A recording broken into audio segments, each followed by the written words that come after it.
My name is Samantha Harper. I'm 31, a freelance interior designer in Los Angeles. I married Nathan West 3 years ago, not for love, for a stable family image needed in a real estate deal. I'm a designer, he's an architect. Our marriage seemed a perfect business decision then. Marriage draws partners close, till we fake our wedding, share closet, mug, and faded towel. We were contract spouses 3 years ago. Now 3 years later, we're here for a contract divorce. We sat on courthouse plastic chairs that morning, an empty seat between us. He wore the same dark gray suit from our first meeting, a dark blue tie with thin silver stripes. I spotted a tiny shaving cut under 1 centimeter long on his left jaw.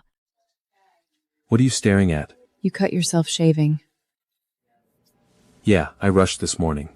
We fell silent and waited. When our number was called, the clerk flipped our file and looked up through metal glasses. How long married? 3 years. Any kids? No. Shared assets? Yes, we're splitting them. California requires 30 days cohabitation cooling off period. I sat there without a word. Nathan glanced at me, worn out. 30 days. Come back in 30 days. Both must show up. We'll both come. We stepped outside and stood on the courthouse steps. Bright sunlight glinted his tie's silver stripe. The 30 days. Separate rooms, shared kitchen, scheduled bathroom, meet in 30 days. You even planned a schedule? I thought it out while we waited. I never knew you plan ahead. You know almost nothing about me. Same to you.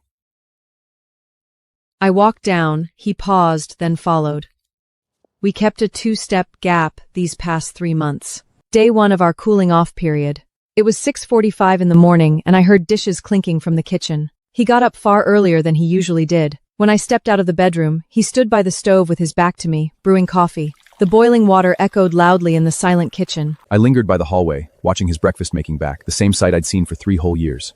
Our coffee-making methods were total opposites. We once argued over this trivial thing. He claimed his way was efficient, while I thought it was just a false sense of efficiency. Neither yielded, yet we shared this coffee daily for 3 years. Turned around mid-motion with the coffee pop in hand. This cup's for you. I made coffee for you. I can make my own coffee. I know that, but we have 30 days to live together. We might as well enjoy a decent morning coffee. I walked over and grabbed my dark blue mug, marked with a tiny krill along its rim. He clearly remembered my mug, not using his own gray one, and poured coffee straight into my cup.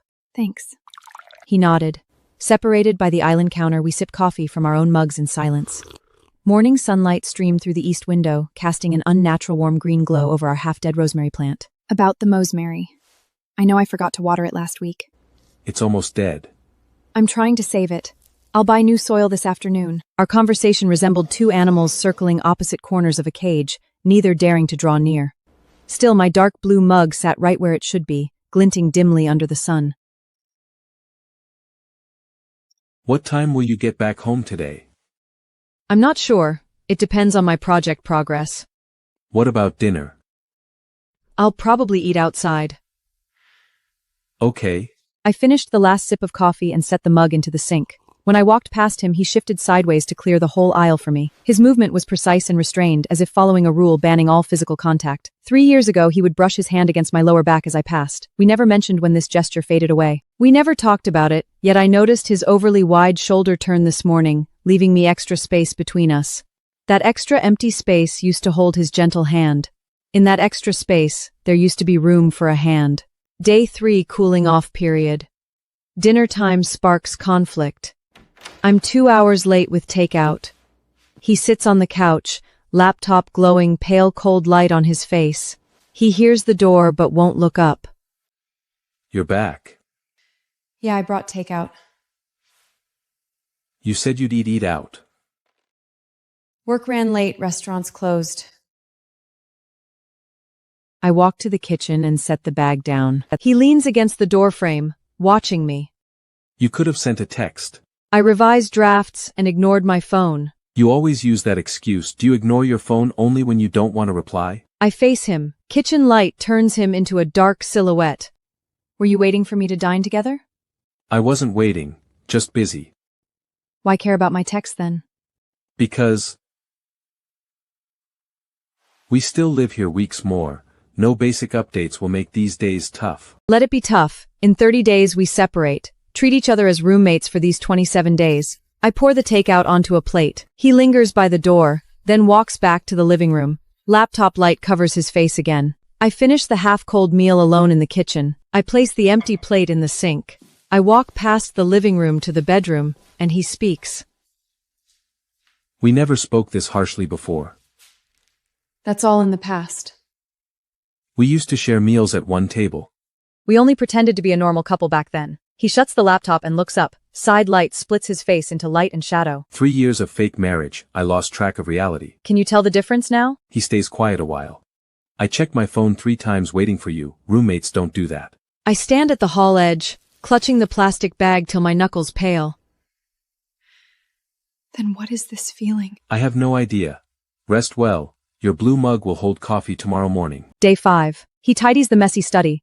His drafts and my magazines lie on the desk, separated by an idle printer. His books upstairs, mine downstairs, divided sharply. I pass the study and see him sorting books. He arranges his books by height, then takes out my magazines. I think he'll sort them apart, but he doesn't. He puts my magazines beside his books, dark gray against cream white spines.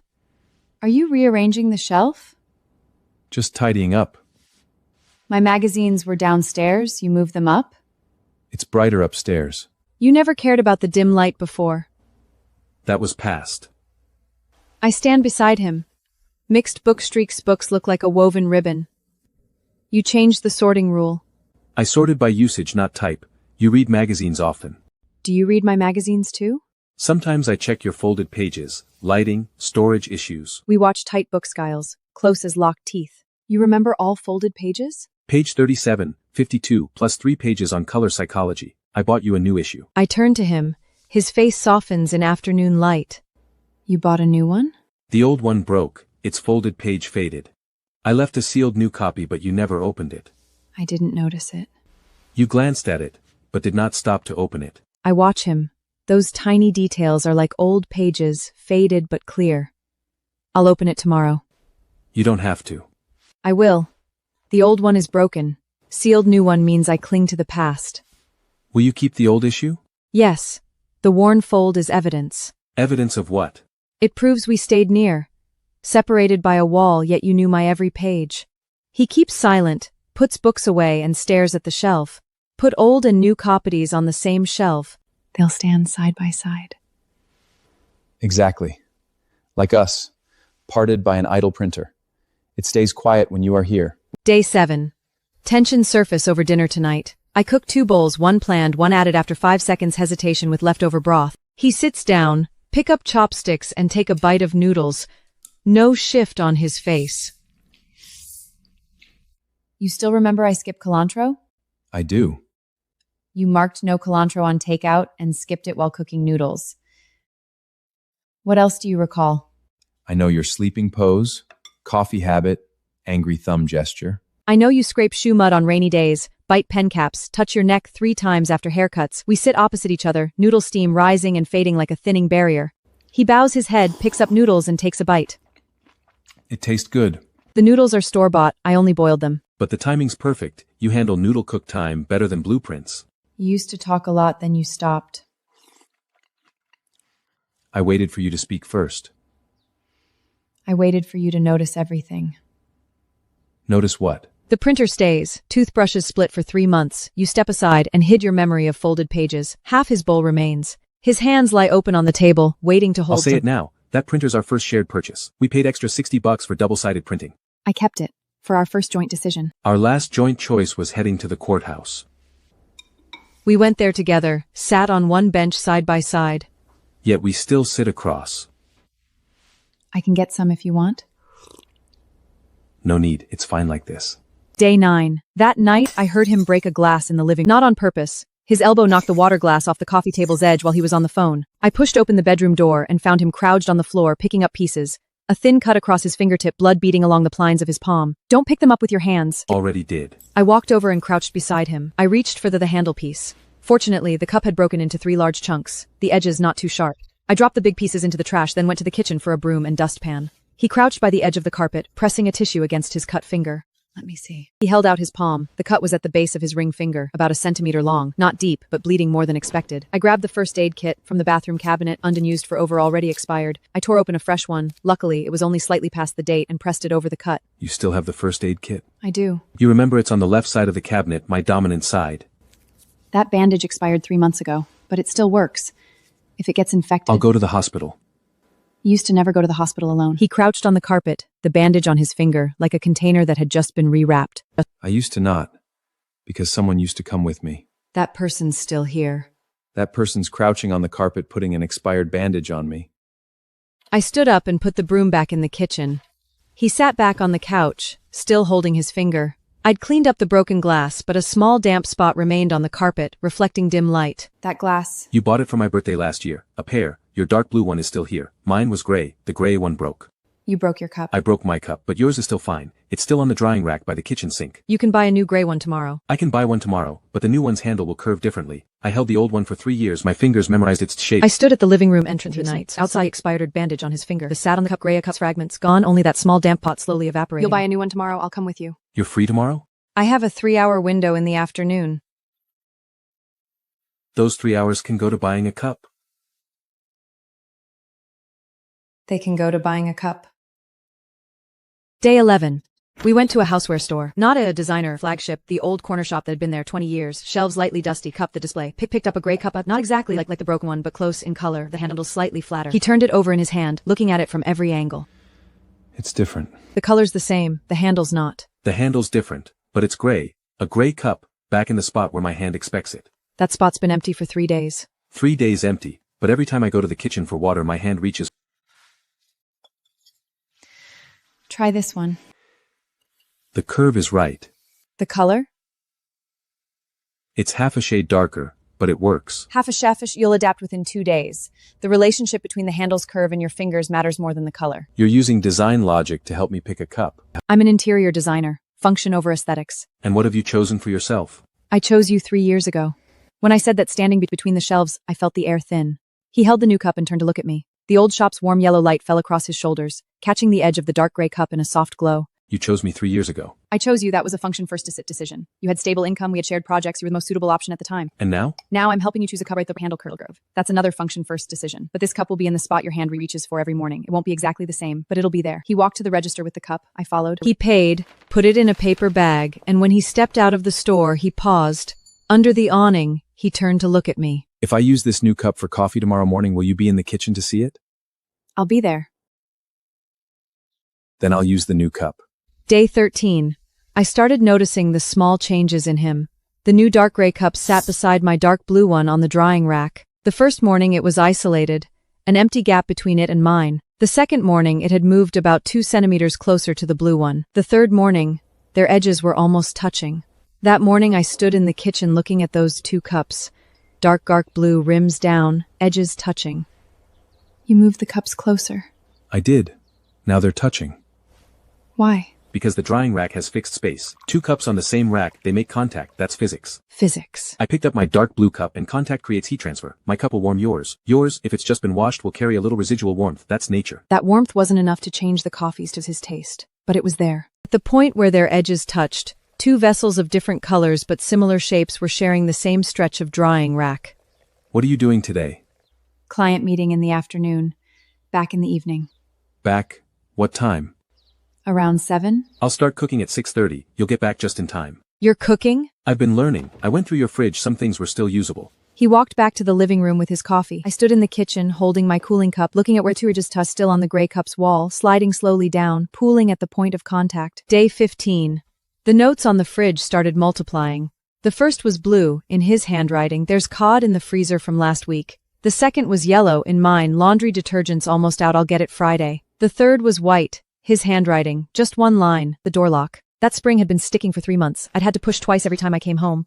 I'd formally told him about it, I just muttered lights fixing one time as I came in, he remembered. He'd replaced the spring one afternoon when I wasn't paying attention. I stood in front of the fridge looking at the notes. Blue, yellow held by magnets arranged right to left, in chronological order. After he put the first one, I put the second next to it. The third went between them like filling a gap. The fourth when he came back that night, there was a 5th note on the fridge, it put it up, dark blue, my handwriting. He stood there looking at it for a long time. He tore off a new yellow note, wrote a line, and stuck it to the right edge of my dark blue one. He wrote, saw it. The right side gets 2 more hours of sun than the left, it'll recover.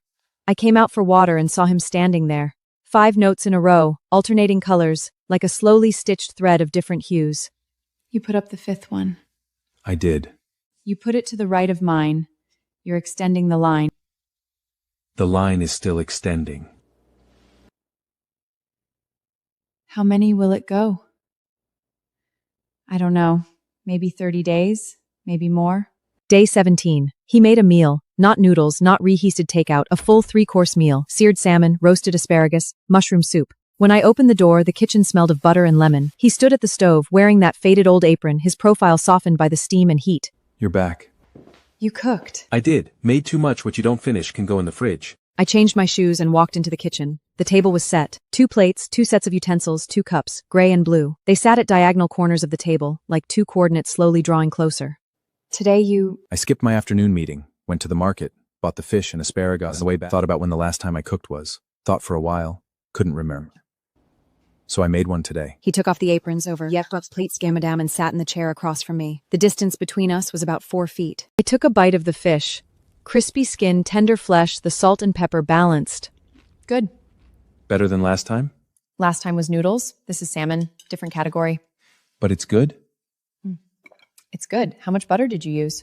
1 block, about a tablespoon, half while searing, half right before it came off the heat. That's how you used to do it. You'd use the whole block. I used to think more fat meant more flavor. Then I realized that with less taste comes through clearer. When did you figure that out? When I figured it out, you and the chef said butter quantity and flavor clarity are inversely proportional. I tried it, and it worked. You learned a dish without me knowing. Learned 2. The soup is the second one. It's still in the pot. Have a bowl. He stood up. I watched his back from the table. The apron strings tied in a neat bow, the both ends. He tied it himself. I taught him once how to make the bow symmetrical, over 2 years ago. The soup came. Mushroom aroma condense it into a thin white steam above the bowl. I took a sip.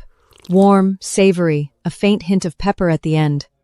This one from a video too? This one's from memory. I remembered you making it before. 3 years ago. Used mushrooms, cream, chicken broth, and a little... White pepper.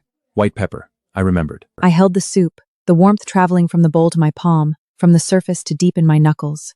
You remember the soup I made 3 years ago? I do, because it was one of the few things you cooked for me. You stopped after a while. Then you stopped too. So today I'm making up for it. Making up for 3 years ago. Day 19. As we did the dishes, he handed me a plate and I put it on the rack. We stood at the same sink, the water running steady and even in the quiet kitchen. When I took the third plate, his fingers touched mine.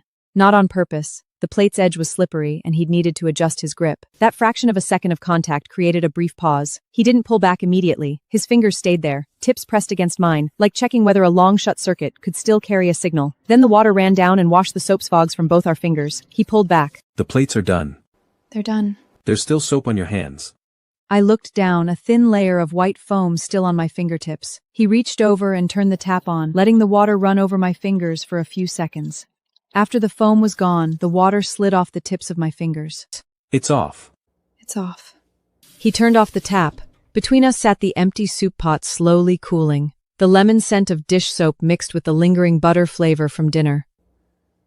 You used to hand me the plates. I used to not touch your hand when I handed them over. I don't think I've ever done that before. Today you did. I did. But after it happened, I didn't pull away. You paused for a fraction of a second. In that fraction of a second I was thinking. I haven't felt that in a long time. I almost forgot the texture of your fingertips. You still remember? I do. Your right index finger has a small horizontal line at the second joint. Paper cut, here's a callus.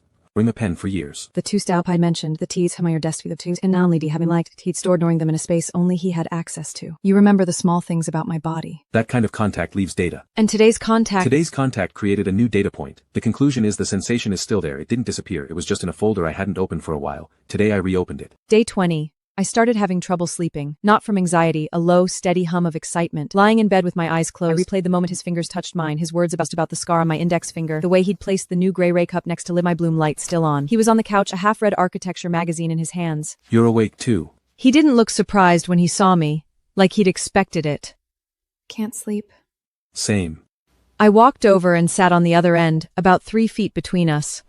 The light was warm yellow, giving the couch cushions a soft texture. He set the magazine on his knee, didn't close it. What are you reading? An article on old building renovation. It says preserving the original structure but reconfiguring the interior function is the most efficient way to update. You're reading about renovation, something similar. I am. This house hasn't changed us, but it's being assigned new functions. Function between us? Used to be a contract marriage, then separate. Now cooling. The cooling off period itself is structs cooling off period lets you test home arranging the original framework. You're might by rearrange a textual term. You see books moving on the shelf, notes disarranging themselves on the fridge, cups drawing closer by the sink. That's your unusually clear. Then describe in your language, what state are we in? The state is original structure intact. whilst your function is being reconfigured and resprinkled separating those open connections have formed, like the circuit that connected was just not and How long will the rewiring take? text existed in the anode permanent configuration becomes part of the fails it gets cut again. Has the signal been clear? In that fraction of a second today, the signal transferred normally. Are you cooking again tomorrow night? Tomorrow night I am, the ingredients are already in the fridge. What are you making? That mushroom soup you made 3 years ago. A recreation. You're recreating a soup from 3 years ago. I am, because that soup was the moment I started remembering the details of your hands.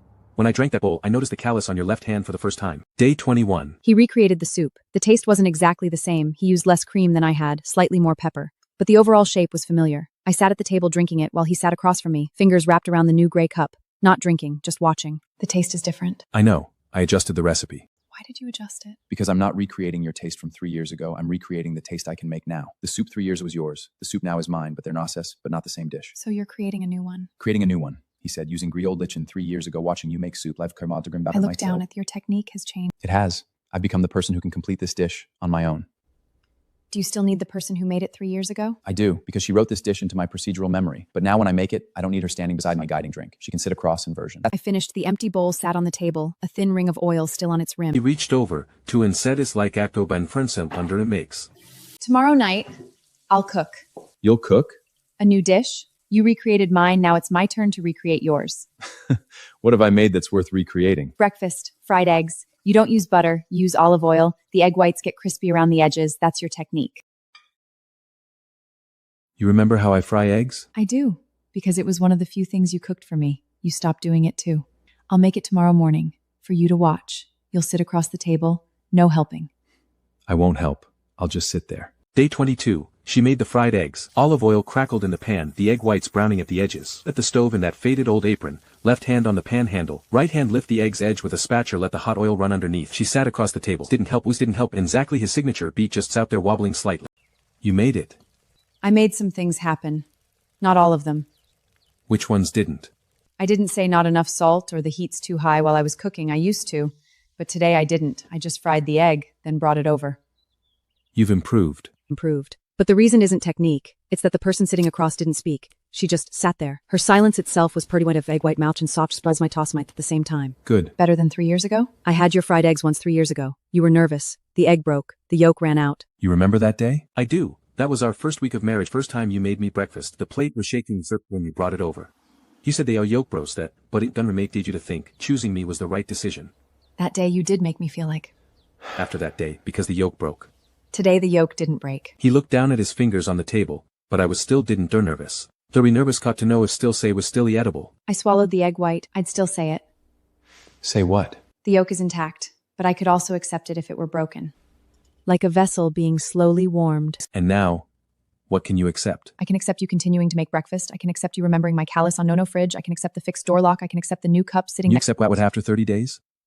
After 30 days, I haven't gotten there. I old one. You have. Today is day 22. Then I'll stand on day 2023. I'll think about after 30 days when we get there. Day 23. His mother sent a letter, handwritten, thick cream envelope, postmarked from Oregon. I was on the living room couch when he opened it. In my peripheral vision, I saw him pull out a sheet of paper folded 3 times. When he finished reading, he didn't fold it back. He set it on the coffee table and sat in silence for a long time. My mom asked if I was okay. Did you reply? Not yet. I don't know how to answer. Because I don't know how to define okay anymore. How do you define now? Now he sat. I wake up earlier and make breakfast. Door lock. Fingers around the dog edge pages of the paper. His thumb rubbing against. I used the new cup for coffee this morning. It's already starting to show signs of use. A faint tea ring at the bottom. Is that good or not? When I do these things, I'm not thinking will she notice, I'm just doing them. Then you should tell your mom I'm doing things, not thinking about the outcome. He picked up the letter and looked at the words, I'm doing things, not thinking about the outcome. After writing it, he folded it back and put it in the envelope. That's more accurate than okay. Used to say everything's fine. That's a closed answer. This one's open-ended. She'll ask again. She will. But next time she asks, I can tell her I made coffee, fixed the lock, and wrote a sentence on the back of her letter. That's a fragment. Fragments can continue. Fragments can continue. Like those notes, there are already 7 on the fridge. Each one's a fragment. Together they're an article still being written. Day 24. It rained. One of those rare LA autumn rains that started in the morning and didn't let up. I left my client's pace in the afternoon and realized I'd forgotten an umbrella, stood under an opening waiting for the rain to ease. About 20 minutes later, a black car emerged from the rain and pulled up at the curb. The window rolled down, his face was blurred by the rain's reflection. Get in. How did you know I was here? Your client's address this afternoon. You mentioned it last time. You remembered a client's address? I did. Get in. I opened the door and got in. Raindrops ran down the glass in clear streaks. How long have you been out? 20 minutes. 20 minutes, you'll the back your neck within 3 hours. Take a hot bath when you get home. Bath salt in the bathroom cabinet. You bought it last time, still unopened. How do you know I bought bath salt? I saw it in the shopping cart. Later I found it in the bathroom cabinet. You hadn't used it, so it's still there. The car moved steadily through the rain. The wipers swung left and right rhythmically, cutting and piecing together the city's lights. I sat in the passenger seat, the heat slowly dissipating his aftershave through the car, that blend of fur and cinder, just as I remembered. You drove. I did, but if you hadn't waited, I'd be looking for you at the destination. Those 40 minutes would have been for searching. What if I hadn't gotten in? You would have, because you were shaking. You were outside for 20 minutes. When you start shaking, you look for shelter. There's only one awning in that area. You calculated the awning's location? I did. I knew where you'd be standing, waiting for the rain to ease. I sat in the passenger seat as the rain kept falling outside the car. I sat in the passenger seat as the rain kept falling outside the car. He focused on the road ahead, hands on the wheel, steady and precise. Will you come again tomorrow? I will. If I'm not standing under that awning tomorrow? Then I'll wait outside your office building. You know where I work? I do. You sent me the address 3 years ago. I remember.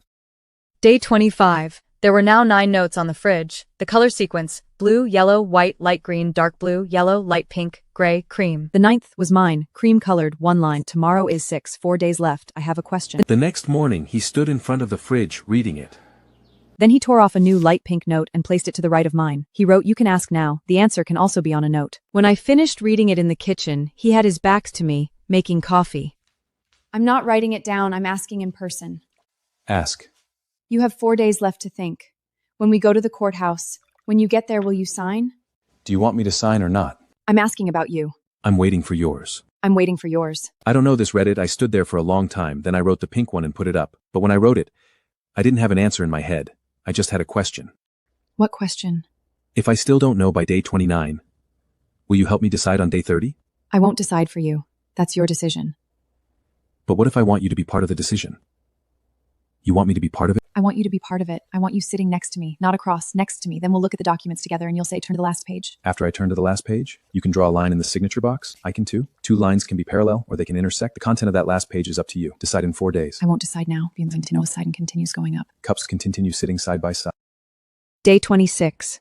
I used the space he'd left me. That night, I sat in the study, the one whose shelves he'd rearranged next to that old printer. I opened the new magazine he'd left on my desk, tore off the plastic, and flipped to pages 8, 14, and 23. The corner folds were exactly where he'd remembered them. He didn't come in, looking at the opened magazine spread across the desk. You opened it. I did. Page 8 on color brightness and spatial perception. Page 14 multifunctional storage for small spaces. Page 23 open kitchen partition design. All 3 are dog ed. You folded 3 pages. I did, because these 3 core to the 3 you remembered. You were telling me what I'd been paying attention to. You put the old one next to the new one on the same shelf? Yes. Old on the left, new on the right, side by side. Side by side. He touched the crack on the shime of the old magazine. Rack was deep, running from all to the bottom of the This edge. old one has your folds, your notes, the marks of your fingers turning pages. The new one, it's empty now, but it'll have folds soon. How do you know? Because your hand stayed on page 8 for more than 15 seconds. You hesitated. You were deciding whether to fold that page too. You didn't. But the hesitation itself is a Sat mark. behind the desk. Night looking of at day something. 26. We're in the study. You open a new magazine. I'm standing across from you. The old printer is between us, but it's not turned on. It doesn't need to be.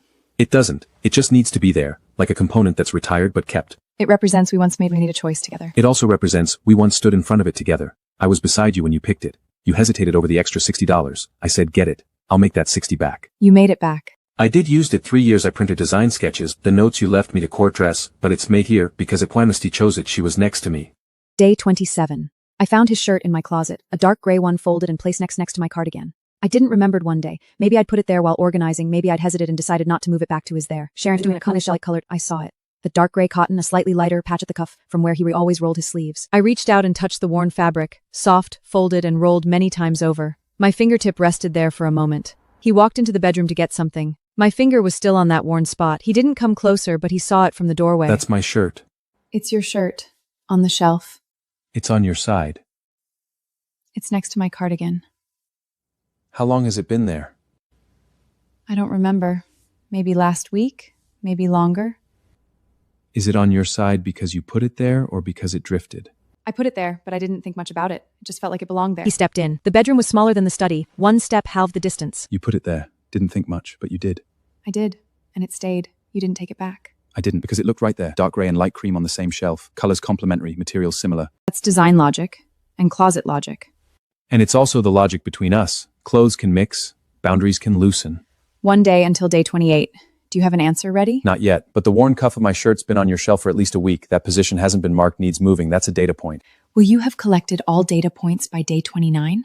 I'll compile them on the night of day 29, morning of day 30, data sorted, conclusion ready. The conclusion will be ready the morning of day 30. By the time you're at the door waiting for me, I'll tell you. Day 28. The notes on the fridge had grown to 11. The last one was cream, my handwriting, a light sentence. That night I sat on the living room couch, waiting for him. I'm back. He placed the paper bag of food ingredients and the light blue box in his hand on the table. What's this? It's preparation for day 30. I opened it. Inside was a new notebook, the cover dark gray, the same shade as the cup he'd chosen. The paper was cut cleanly, the cover blank. A blank notebook. Blank, because after day 30, whatever the conclusion is, that page will need new content. If the conclusion is sign? Then this notebook will be for recording how to start over alone. If the conclusion is don't sign? Then it'll be for recording how we continue. You've even thought about what comes after the conclusion. I have, but I've thought about format, not content. The content stays blank, to be filled in after day 30's conclusion. What's the format? The format is, this note with Dunsray cover matches the same color family as your dark blue cup. They can sit on the same shelf. You even color matched? I did, because I wanted, no matter which direction we go on day 30, you'd have at least one new thing in a color you're used to. Will you write the first line in this notebook on day 30? I will. The first line will be the date, then the weather, then the conclusion. The conclusion is the last line? The conclusion is the last line, because all the lines before that are the process. He sat on the living room couch, the light blue box on the cookie table. Outside, Los Angeles night was deepening. City edge of that light fell across his thin band through the curtains resting on his knee. Today is day 28. Day 28. You have 2 more days to collect data. 2 more days, but I've already collected the most important data point. Which one? You put my dark gray shirt on your shelf. Without thinking much. But you put it there. The kitchen was especially quiet that morning. He made coffee and poured it into 2 cups, gray and blue. He placed the gray one at his spot, the blue one across from it. When I walked out, he was standing at the stove, his back to me, not turning. Are you going out today? Client meeting in the afternoon. I'm free until noon. Then, at noon, can we have lunch together? Sure. Cook? Yes. New ingredients from yesterday. Asparagus, chicken, a box of mushrooms. You're still working on recreations. I'm making new versions, not recreations, tomorrow's dishes. Today is the day before the last second day. Tomorrow's dish won't be the same as yesterday's. He sat across from me, holding the gray cup, a thin light mark on its rim from repeated use. Tomorrow morning, will you put the last note on the fridge? Yes. 7 a.m. tomorrow. What to write? Right? Today. Just 2 words? Just 2, because today contains everything. No explanation needed. Then I'll read it standing in front of the fridge. You'll read it, then you'll look up at me, then I'll be standing in the kitchen doorway, then we'll leave together. About 20 minutes. We can choose to talk, or not to. When we're not talking, the car moves, the city moves past, the radio can be on or off. You decide. I'll decide to turn the radio off. Okay. Then for 20 minutes there'll only be the road and the traffic lights. He hadn't deliberately chosen that shirt. But he was wearing it across from me. The shirt you're wearing today. It's the same cut as the old one. I bought a new one. The old one's still on your side. The new one will get old. The old one is already old. The old one is old, he said, but it's on your shelf. It's being kept. It's being kept because it's been on your side for over a week. It carries the air of that space. Gray cotton, with rolled cuffs. It represents a part of me is already on her side. 7 a.m. I stood in front of the fridge, a cup of coffee still undrank in my hand. A new note was on the fridge door, light gray, his handwriting only 2 words, today. I stood in front of those 2 words. The light gray paper was held by a magnet, its edges cut cleanly. Next to it was the cream one I'd put up yesterday. Next to that, the light pink from the day before. 11 notes arranged in 3 rows, alternating colors, like a slowly woven ribbon that had spanned 30 days. He'd actually taken it from beside my card on today. The shoulders fit his frame perfectly, the fabric catching the morning light in a soft cotton mat.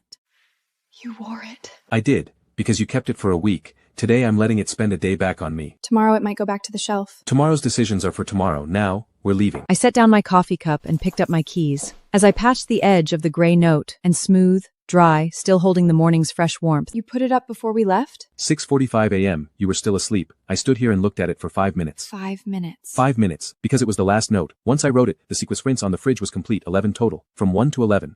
from blue to gray, from there's caught in the freezer, to today, the sequence is complete. Once the sequence is complete. Once it's complete, we leave. Car keys are in my pocket. I'm wearing the old shirt. The gray cup is clean on the drying rack next to the blue one. The door locksmith is fixed. The pneumatin plastics, the old and date eye by side nicks have been coincided. He reached out and flooded in from the hallway, spreading a bright patch across the frame. Come on. The car's downstairs. I walked toward the door. As I passed him, I paused for half a step, brought our shoulders to within 2 inches. That half step was the shortest distance we'd had in 30 days. I crossed the threshold and walked into the light. He followed, the door closing automatically behind us, the bolt sliding precisely into the frame with a clean, decisive click. The spring was new. He'd fixed it. On the way to the courthouse. The car held only the sounds of the road and traffic lights. The radio was off. The air vent was pointed toward me, 2 degrees cooler than outside, my preferred temperature. He didn't ask if I wanted it adjusted. He knew my preference. Index and middle fingers together on the left, thumb resting on the seam. The only difference was the speed. 3 months ago, he'd been driving slightly over the limit. I'd noticed him overtaking. Today, he didn't overtake. He stayed in the middle of the lane, 2 car lengths behind the car ahead, steady as if transporting something You're fragile. driving slow. I'm driving slow because I don't want to arrive early. What happens if we arrive early? Arriving early means more time sitting on those plastic chairs. More time means more empty waiting. Empty waiting is when people change their minds. Do you want to change your mind? Today I walked out wearing that old shirt. The worn cuff is where your fingers rested. When I drive with it on, my left cuff brushes against the steering wheel. That's a reminder that stays with me the whole way. Reminder of what? Reminder that someone's fingers once rested on that fabric. I don't know how long she paused, but she did. That where is the evidence? The light ahead turned red. The car slowed to a stop. He was the turning. He looked at me today. Morning light came through the window, forming a small triangle of brightness on his old gray collar. We have 40 seconds at this red light. Time we can use for one thing. What thing? He reached for the gray cup from the holder, the new one, its bottom already bearing a thin T-rick. This cup, I bought it on day 27. But to me, to say my times did 9 time used it in my placing mit time I just this morning. Then washed it. It's on the drying rack. Did you see it when we left? I did. It's next to the blue one. The edges are touching. They're touching. The light turned green. He pressed the gas again, speed still steady. The city kept unfolding in the morning light, like a map being slowly unwurled. The gray courthouse building appeared about half a mile ahead. About 1 minute left. 1 minute. 1 minute. In this minute I can tell you I'm ready, no matter what you sign, because that old shirt stayed on your side for a week. When it came back, it brought a little of your scent with it. When I put it on this morning, that scent was at the collar. I could smell it when I looked down. When you look down. And I could smell a mix, the cedarwood Sancho from your closet and Usian. I don't know how long that scent will stay on the fabric, but it was there this whole morning. For me, that's a circuit that's been reconnected. Signal transferring normally. On the steps of the courthouse. The car was parked at the curb. He hadn't turned off the engine, a low hum from under the hood. He held the wheel for a few seconds, then let go and turned to me. We're here. We're here. Should we get out? If you get out, I get out. Morning air rushed in through the gap, carrying the smell of baking bread from a nearby shop. He walked round to the passer side and opened the door for me, a gesture he hadn't done in a long time. He used to, then he stopped. Today he did it again. Got out and stood by the door. He closed it, locked the car, and stood before me. Morning light from the east fell across his left shoulder in a bright slant. He stood about half a step away. Closest distances we'd had in 30 days. 11 steps. You counted? I did. Counted 3 months ago when we came. It was still 11 today. The steps haven't changed. The people walking up have. He stepped up onto the first step. I followed. The half-step distance held. He was 1 step ahead. I was 1 behind. When he reached the 5th step, turned to face me. The 5th step. We can pause here. Why the 5th? Because after 5, there are 6 more. After those 6, we're at the door. The door holds a decision, but before that decision, I want to tell you something. What? 30 days of cooling off. Day 1 into a scuppy 20 PAs would be waiting for time to pass for everything to end, but day 3, you came back and I checked my phone 3:11. Day 20, then day 22, could out see 11. Day 3, the first note appearing. Day 28, you put my old shirt on your shelf. He stood on the 5th step, the morning light behind warmed him the edges of his dark gray shirt. These days weren't waiting. They were collecting. I collected 30 days of data, everything you did, every distance you closed, every speed at which the cups drew closer. The conclusion. The height difference vanished. Our eyes met evenly. He reached into his pocket and took out the dark gray notebook, the one from the light blue box in the first page. The first line had the date. The second had the third, the weather. When you're third with liner, I left it empty. He took a pen from his shirt pocket, gray barrel, matching the notebook's cover, and wrote on the third line. When he finished, he turned the notebook toward me. The third line said, "She's not signing. Neither am I." I stood on the same step, looking at the words. Dark gray ink, the tails of the letters zing just like his handwriting on the notes. Each like his letter was clear, steady. You didn't write she wrote she's not signing. Neither am I. Because I wrote it after confirming your state. I didn't assume, I observed. Cool sea breeze blows in. The sea and skyline drifts back. The car moves slowly and steadily. No more redecision, just keep maintaining. She watches the coastline fade. Their rough days are finally over. She touches her worn cuff gently. Yeah. Just keep maintaining. Peace fills the car. All anxiety is gone. The soft AC keeps its gentle habit. The coastal road stretches ahead. They head home with renewed love, steady and everlasting. Camera pulls back.